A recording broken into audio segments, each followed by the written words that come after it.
Senator Hillary Clinton is banking on protection from her firewalls in Texas and Ohio to put her ahead of Barack Obama in this razor-thin Democratic race. But are Texas and Ohio ready to rally behind her? And on the Republican side, will conservatives in these states back John McCain finally? Let's put those questions to two radio hosts from those two states, conservative Texas radio host Mike Gallagher and Bob Frantz of WTAM radio in Cleveland, Ohio. Gentlemen, thanks for being here. Hi, Brett. My pleasure. Mike, let's start with you. What's your sense on the Democratic side in Texas and the feeling there on the ground? Well, so far, you can't turn on a local television show here in Texas without seeing one of these love letter campaign commercials by either Senator Obama or Senator Clinton. They're very positive messages. They're not talking about the opponent. They're talking about how wonderful change would be. They're both the candidates of change, and I'm up to here. I think at least most Texans are with change. But it's been a very low-key affair, although a saturation of the airwaves. It seems that the average Texan that I'm talking to on my radio show is all caught up in the excitement of Barack Obama. I think the momentum is clearly being felt here, and I think Senator Clinton has her hands full. If I had to pick it today, I think Barack Obama takes Texas fairly easily. And Bob, in Ohio, the latest poll had Clinton up 55-34 there in Ohio. Do you sense a momentum shift there too? Well, I'll be honest with you, it's going to be a weird showdown here at least in Northeast Ohio, Brett, because Stephanie Tubbs Jones is a congressional representative for District 11 here, encompassing much of Cleveland. She's a national co-chair of the Clinton campaign. Her district is largely African American. So there's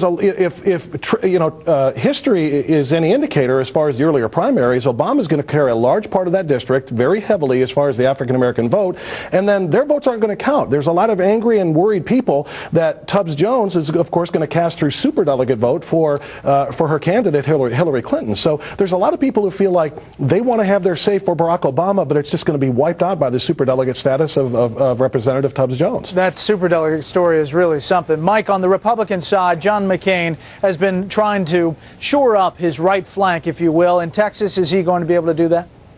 I think so. I mean, the latest poll shows him with about a 4 or 5 percentage point lead over Governor Huckabee. I think most Republicans understand that would be more of a protest vote to go with Huckabee. It's not doing anything for the party, and it certainly isn't doing anything to stop Barack Obama or Hillary Clinton from being elected. I mean, this little infighting we had over the last few weeks, I think, it has to stop. It's going to stop. I've been taken to task by a lot of my listeners because I've been saying all along, listen, if you want to block a liberal Democrat from being elected president, you better rally behind whoever the voters decide is the Republican nominee, and that's clearly John McCain. Yeah. He has some fence bending to do, especially here in Texas with the illegal immigration issue. And Bob, real quick, in Ohio, Republicans rallying to McCain?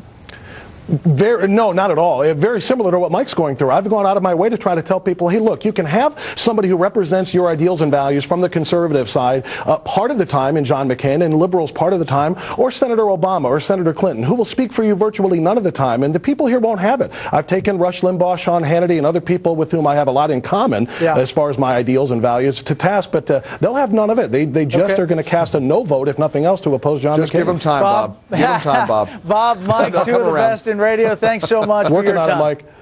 All Thanks, right. Brett. Take care. Well, we've been asking to hear from you and wanting to know this. Who is your dream presidential ticket this year? Here's a few of what you think.